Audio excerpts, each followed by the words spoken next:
स्वागत है दोस्तों। आज हम देखेंगे नायका की सक्सेसफुल स्टोरी। इंडिया में एक वुमन इतना बड़ा एम्पायर खड़ा कर दे, ये बड़ी बात है। वीडियो की शुरुआत करने से पहले मैं जानना चाहूंगा कितने ई कॉमर्स प्लेटफॉर्म सक्सेसफुल बने इंडिया में। सक्सेसफुल यानी कि प्रॉफिटेबल। मैं सिर्फ ई कॉमर्स प्लेटफॉर्म की बात कर रहा हूँ। मेरी खुद की राय में कुछ ज्यादा नहीं। या तो उन्हें एक्वायर किया गया या तो लिस्टेड, लेकिन कोई स्टार्टअप यूनिकॉर्न बना हो ये रेयरली हुआ होगा। करीबन 10 सालों में 20+ ई कॉमर्स प्लेटफॉर्म ने अपनी लक ट्राई की इंडिया में, लेकिन कोई भी नायका इतना सक्सेसफुल नहीं रहा। तो चलिए जानते हैं नायका की सक्सेसफुल स्टोरी। कहा जाता है सुंदरता तो देखने वाले की आंखों में होती है, तो भी ग्लोबल ब्यूटी इंडस्ट्री अपना आकर्षण कम होते हुए नजर नहीं आ रही है। 2020 में इंडियन इकोनॉमी नीचे जाते हुए भी कुछ ऐसे भी प्लेटफॉर्म्स है जो इस सिचुएशन में भी बने हुए हैं। उन्हीं में से एक नायका है। नायका एक इंडियन स्टार्टअप है जिसकी एंट्री इंडिया स्टार्टअप यूनिकॉर्न में हो चुकी है। नायका का 2020 मार्केट वैल्यूएशन $1.2 बिलियन है।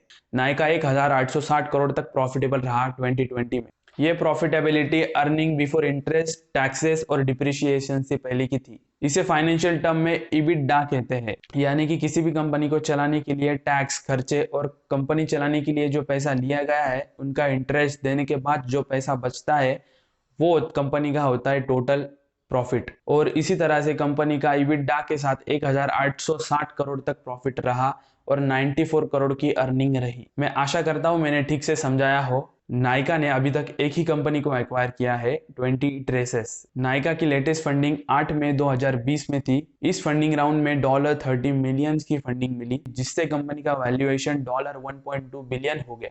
नायका इतना फेमस रहा, बॉलीवुड स्टार्स का भी आकर्षण इस ब्रांड में रहा। बॉलीवुड स्टार कटरीना कैफ ने अनडिस्क्लोज अमाउंट इन्वेस्ट किया नायका में। नायका की tagline your beauty our passion है। नायका ने अपना आईपीओ 8 साल बाद यानी कि 2021 के एंड में या 2022 की शुरुआत में लाने का प्लान किया है एट मार्केट $3 बिलियन वैल्यूएशन पे। नायका के पास 3 फॉर्मेट में स्टोर्स है, लक्स, कियोस्कस और ऑन ट्रेंड। नायका के लुक्स स्टोर्स ज्यादा प्रीमियम ब्रांड्स को फीचर करता है, जैसे कि Estee, Dior, beauty and MAC cosmetics. Woman beauty products छोड़कर यह प्लेटफॉर्म मेन के लिए भी ब्यूटी प्रोडक्ट्स रखता है। इनसे मिली है, ये है फाल्गुनी नायर। फाल्गुनी नायर ग्रेजुएट एमबीए है आईआईएम अहमदाबाद से। फाल्गुनी नायर उन्होंने कोटक महिंद्रा कैपिटल कंपनी में जॉब किया एज अ मैनेजिंग डायरेक्टर 2005 में। तब इंडिया में ब्यूटी सेक्टर के लिए इतना बड़ा ब्रांड नहीं था इंडिया में जिसे कस्टमर विश्वास के साथ खरीद सके। इसी बात से उन्हें नायका के लिए स्कोप दिखा। मेकअप और ब्यूटी आइटम्स को लेके काफी पैशनेट होने की वजह से उन्होंने 2012 में नायका की शुरुआत की। नायका ब्रांड का नेम एक संस्कृत वर्ड से लिया गया है जिसका अर्थ है one in the spotlight. Nykaa को टोटल $145.9 मिलियन की फंडिंग मिली है 10 राउंड्स में।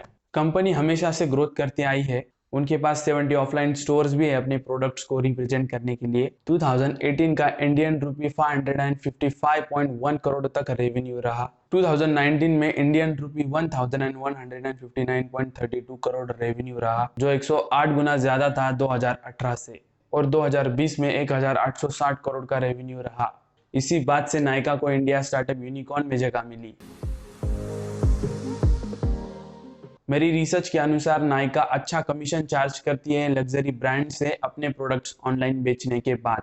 और यही नहीं, ऑफलाइन मोड में भी नायका ब्यूटी प्रोडक्ट्स सीधे मैन्युफैक्चर से खरीदती है और उन्हें वेयर हाउस में स्टोर करती है। और इसी वजह से नायका की डिलीवरी सर्विस भी काफी फास्ट होती है और वेयर हाउस स्टोरेज के कारण कस्टमर का प्राइस फ्लक्चुएशन से काफी बचाव होता है। 2012 में नायका ने मार्केट में अकेले एंट्री ली ब्यूटी और फैशनेबल प्रोडक्ट्स के साथ। पे अमेजॉन, फ्लिपकार्ट, स्नैपडील ने दूसरा मार्केट टारगेट किया, लेकिन नायका को ब्यूटी और फैशन बेस्ड प्रोडक्ट्स टारगेट करना एक मेजर कारण रहा कंपनी के ह्यूज सक्सेस के लिए। इंडिया में कॉस्मेटिक रिटेल मार्केट तेजी से ग्रोथ कर रहा है। अनुमान लगाया जाता है 2025 में $20 बिलियन तक यह मार्केट ग्रो कर जाएगा। नायका के पास काफी ज्यादा मार्केट शेयर एक्वायर करने की क्षमता है, अपॉर्चुनिटी है और कैपेबिलिटी भी है।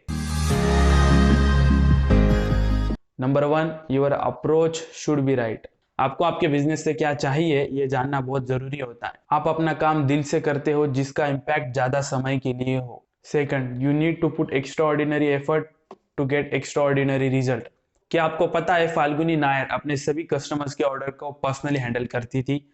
हाँ, ये सही है। आपको सही में मेहनत करनी पड़ेगी और काम में शामिल होना पड़ेगा अपने डिजायर्ड आउटपुट के लिए।